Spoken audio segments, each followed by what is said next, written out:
It's my privilege to give the last talk at this conference. It's a bit like Haydn's Farewell Symphony with people leaving towards the end, but I like to think about sporting events where the lesser lights get eliminated early on, leaving the top seeds to fight their way through to the final. Well, I can't hope to summarise the rich range of presentations and discussions, so I'm just going to pick out a few themes and then reach some personalised conclusions. First, as Alan Lopez reminded us early on, it's all about health. Never forget that. Second, this conference has been an outstanding success. From planning through to the conclusion, it's been superbly and meticulously organised. Importantly, too, the benefits come not only from what goes on at this conference, but from so much that will happen as a result in the months and years to come.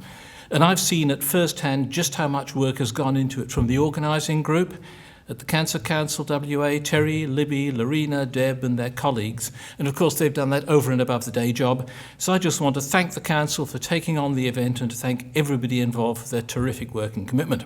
Third, there's been a terrific range of participants from different cultures, countries, states, territories, organisational and professional backgrounds. And I think it's important too to recognise among people here how much work is done by people whose names may not appear in lights, but who make crucial contributions, researchers, people in government agencies and others. My fourth point is that while we haven't addressed every possible aspect of tobacco control in just 3 days, we've between us covered, even in the last session, a remarkable range of topics and issues, and I reflect yet again on the journalist who told me in 1973, you'll never find anything new to say about smoking. Fifth, we not only know so much about what needs to be done, but the evidence base keeps getting stronger, as it does in what we should not be doing or supporting. But sixth, there's always scope for new research, ideas and activities, and as there are always new challenges, especially from tobacco companies and their allies. Seventh, as David Hill pointed out, when we started work on tobacco control 40-odd years ago, there wasn't much expertise. How could there be? But now we have a remarkable range of expertise in this region as well as elsewhere. Eighth, while there are always new topics, there are always new people. And as one who's been active in this area for longer than anyone else here, possibly on the planet, I've been hugely impressed and encouraged by the advent, involvement and sheer calibre of younger people across all the areas. Ninth, a constant theme is that we really don't know if the glass is half full or half empty, and of course it's both. We all want to see overnight change, and we should rightly be frustrated that progress has been so slow. After all, it's more than 65 years since those landmark papers by Dolland, Hill and Winder and Graham. But just sit back and reflect on, compare smoking with all manner of other health and social problems, and then things don't look so bad. We've come from a time when close to 3/4 of Australian males smoked and smoking was increasing in females. Now heading towards 10%, and much of our focus is rightly on those disadvantaged groups where smoking remains high, and there are other societal and historical issues to be addressed. But as we heard there too, smoking is declining in some and can be expected to do more if we keep the action and pressure going. That was a key theme, I think, from Tom Calmer and also from David Thomas, who rightly counselled against pessimism. I think we do need to emphasise, and that came through from Billy's talk, how important the issues are, not just about smoking in Aboriginal community people and in people with mental health problems, but the life expectancy gap as well in both of those areas. And that's an issue, I must say, if I was starting my career afresh, I think that's the area that I'd be focusing on. Australia is a world leader, though, in trends and exemplar action. We are, in tobacco industry parlance, a dark market. The recent negotiations on the TPP showed just how far tobacco's come, the only industry to be singled out as a pariah. WHO has a strong leadership role. We've got a framework convention on tobacco control. 2 weeks ago, I was at a global alcohol conference in the UK, where various speakers compared what had been achieved in tobacco with alcohol, and they spoke enviously about what they called tobacco exceptionalism. And I occasionally reflect on the dramatic changes from my early years. Smoking was the norm. Ashtrays were everywhere. Smoke-filled rooms were a reality. As a child, one of my tasks was to hand out cigarettes to guests. Non-smoking areas were an eccentricity. When I did the first survey of smoking in international airlines, again in 1973, I was solemnly assured by one of the biggest airlines that banning smoking in aircraft was technically impossible. True. Public education was the best of few leaflets. Cigarette ads, of course, were everywhere. The tobacco companies were rampant, powerful and dominant, and that's changed dramatically. The changes, of course, have been slower than we want, but are still as dramatic as any I can think of over that period, especially given the magnitude of the opposition. It's been a bumpy ride, and we've learned that we can never afford to be complacent and back off, but change there has been. And as well as measuring the magnitude of the problem, we should also think about where we would be in the absence of action and the staggering number of smoking deaths that have been prevented because of the work that our colleagues and so many people have done. Overnight success does take time. So the glass is both half empty and half full, and while our focus is on this region, we of course need to be conscious of the epidemic being visited by tobacco companies in so many other countries around the world, particularly low and middle income countries, which makes action in areas such as this all the more important as we can show the art of the possible in that wonderful description of so much public health activity, saving lives millions at a time. So how do we define a smoke-free Australia? The late Konrad Jamrzyk wrote a typically insightful piece in 2009 on where next for tobacco control, in which he counselled against both pessimism and what's now called the hardening hypothesis. He wrote that the true hardcore can be seen from smoking prevalence among doctors, then a few percent, likely to be even less. And in passing, information on smoking in Australian doctors is now well out of date, and it would be great if someone here could update the surveys, Lisa, without naming names. I'd be amazed if it were more than about 2 or 3%. Clearly, with tobacco, as with a range of other behaviours, it would be naive to envision a time when literally nobody smokes. And I've generally considered the smoke-free threshold to be 5% or less of adults as daily smokers. Once we're below that, I think we can see ourselves as pretty close to a smoke-free society. So can we get there, and when? Well, as Jennifer Gershik from the WA Health Department reminded us yesterday, projections are educated guesswork. And we've seen all manner of projections about tobacco over the years, from the wildly optimistic to the deeply pessimistic. But that said, we're well ahead now of where some of the optimistic projections, including mine, might have had us some years ago. We've had this continuing decline to 12.8% in 2013, presumably a bit less now. And although we don't yet have the latest asset outcomes, smoking's been falling among children, and the replacement smokers of the future are not likely to come through. I've long held the view, based on no science whatever, Professor Wakefield, no science in this, right now, that once we get below 10%, we're likely to see quite substantial further changes as smoking becomes even further denormalised. And, if you talk about denormalisation, the fact that issues that engage us now, things like smoke drift in apartment blocks, is a pretty strong indication that both non-smoking and protection from any passive smoking is seen as the norm. So if the next national survey takes us further down and those trends continue, I've little doubt that we can get to 5% or less by my 77th birthday in 2025. Many speakers have commented on the need for a comprehensive approach, and the mantra's right, so I won't spend long on it. No magic bullets, soft approaches don't work. We won't get everything all at once, but keep pushing for it. We know so much already about what works, and that's what the industry opposes most. Price, tax, absence of tobacco promotion. We sometimes forget to mention that. Strong, adequately funded, sustained, evidence-based media campaigns, more non-smoking measures, plain packaging with strong warnings, cessation supports, increasingly importantly, programs and supports for those key priority groups who now smoke more and suffer more.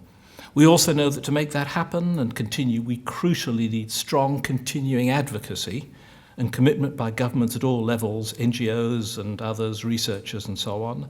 And we further know that we must be constantly alert to new approaches.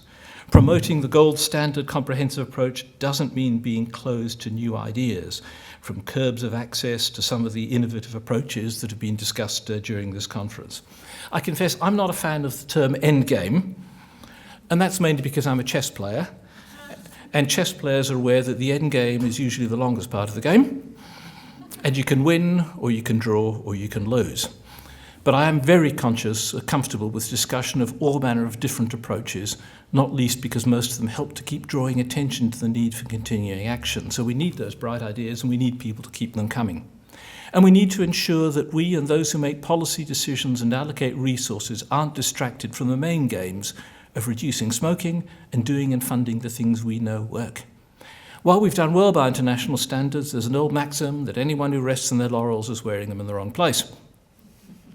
So other countries are following our example in some areas, but we also have a lot to learn from elsewhere in areas such as protection from passive smoking or provision of information on and control of the product itself, along with flavouring and flavours and additives, maybe the next big legislative step to be taken nationally, as long as it's done strictly by governments with complementary measures to ensure that communication comes only from governments, not from tobacco companies.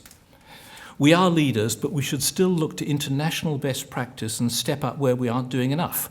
Full implementation of the FCTC, controlling the product, a complete ban on all industry promotion, including political donations and PR, litigation by governments against tobacco companies, challenging retailers, not least the big chains, and anybody who knowingly sells cigarettes to minors. It beats me why they just don't simply lose their licenses.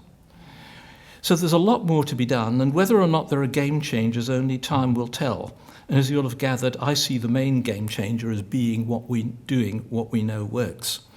But as a long-time campaigner, I want to focus on one aspect of the game that hasn't changed enough, and where I think we can all do more. There'd been warning signals before the 1950 papers, particularly from the work of Muller, but until then, tobacco company boards and their senior executives could have been forgiven for believing that theirs was a reputable and responsible business. But the evidence on the harms of active and passive smoking has continued to accrue over subsequent decades, as of course the evidence on the efforts of tobacco companies from the outset to deny the evidence, undermine the work of governments and health authorities, attack scientists, health advocates and organisations, oppose anything that will reduce smoking and promote their products anywhere to anybody, even vulnerable populations and countries and so on. Now during that time, there's been frequent criticism of the tobacco industry and tobacco companies, including from many people here. We've long felt at liberty to refer to them as merchants of death, lethal, liars, evil, and so on. And there's also, of course, been that international consensus about the approaches needed, and we've got the FCTC, legally binding in 180 countries, which commits governments to implementing tobacco control action and to treating the industry as a pariah. The companies have been subjected to litigation by both governments and smokers and their dependents, with payouts up to hundreds of millions of dollars from the US Master Settlement Agreement. The companies have also been found guilty around the world of crimes, including racketeering. But 65 years on, we still know that, well, tobacco's rated, it's 6 million deaths, and the McKinsey Global Institute rates it as the top global social burden generated by human beings, even above armed violence, war, and terrorism. But the vector, the industry, still flourishes. The world's leading tobacco companies remain strong, powerful, well regarded as investments, and as determined and ruthless as ever in their efforts to increase smoking and prevent, dilute, delay and oppose anything that might work. There's nothing on the horizon that appears likely in any way to change their practices and approach. They've been able to absorb criticisms, criminal convictions, billion-dollar payouts, and continue doing what they do best. They've also been able to buy the support or involvement of far too many people who should know so much better. And sadly, too, you never know today who will be revealed as working for the industry tomorrow.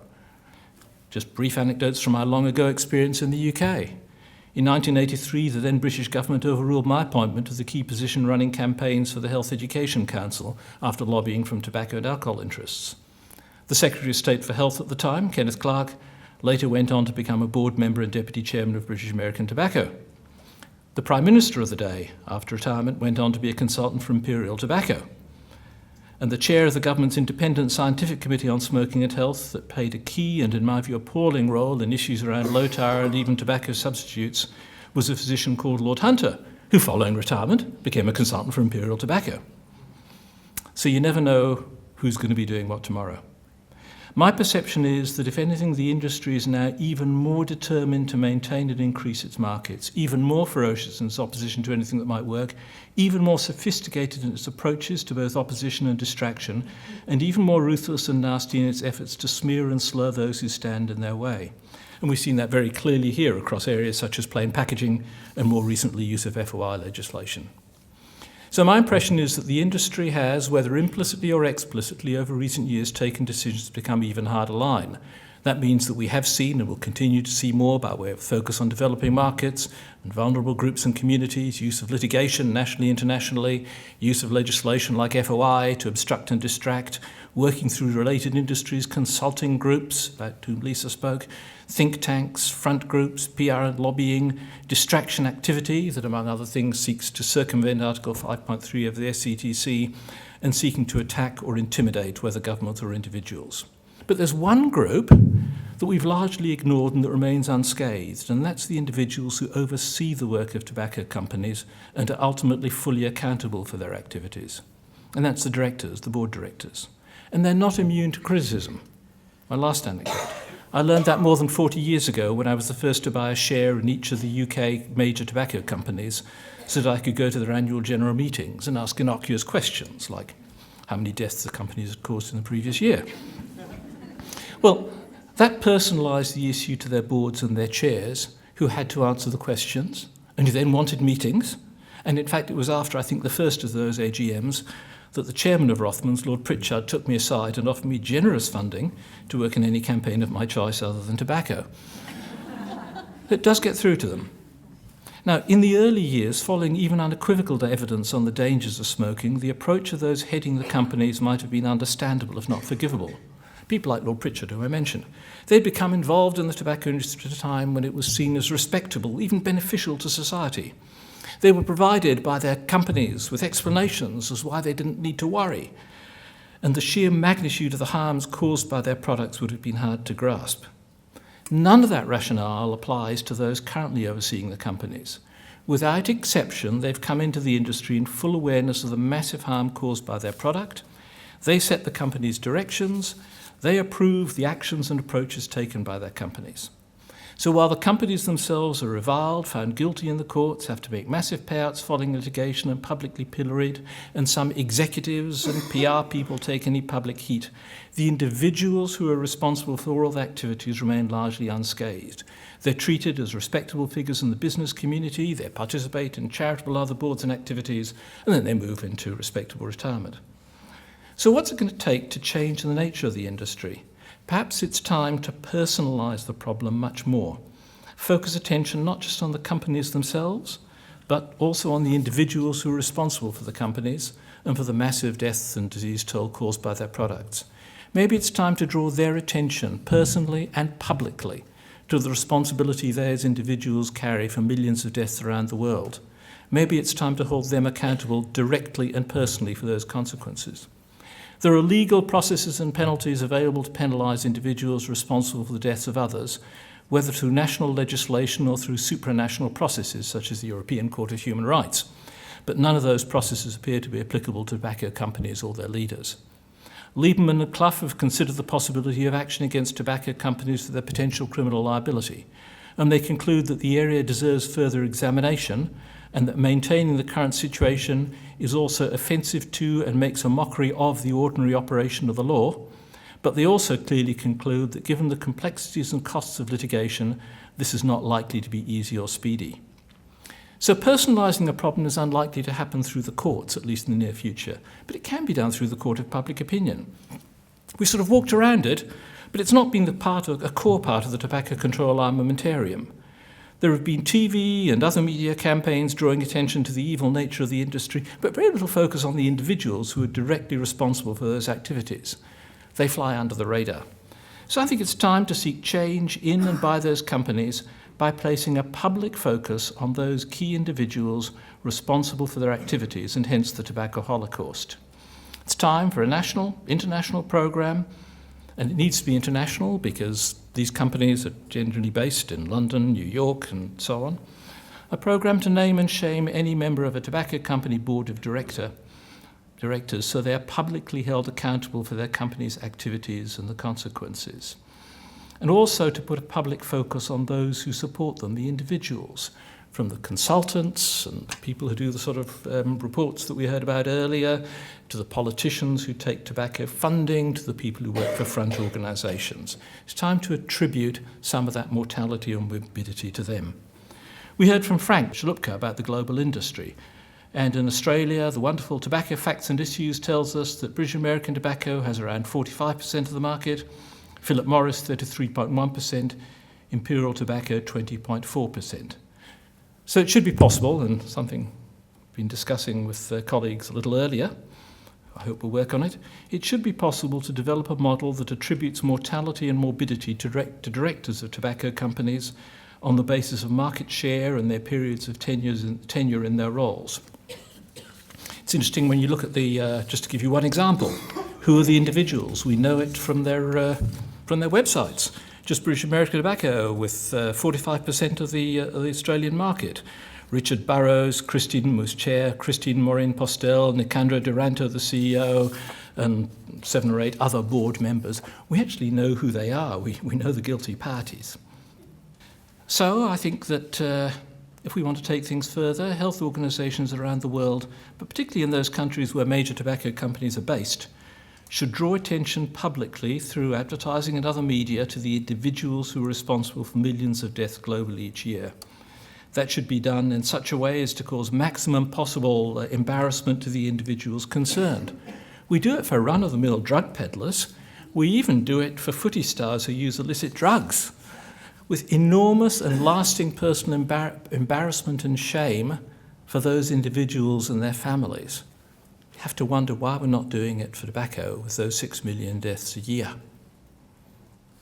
Now, personalising the problem in that way might seem to be tasteless, but let me tell you, amongst those of us who've had personal attacks for doing what we do, that's nothing new. We cop it, day in, day out, especially in the brave new world of social media. And again, you never know who's behind a lot of that.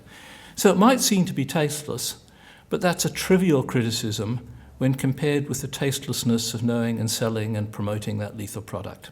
So that's my shot at a game changer. That, of course, won't solve the problem, but as part of the comprehensive approach we all support, might make those responsible for the companies think about the consequences of their action in ways they haven't done before and might even change some of their approaches.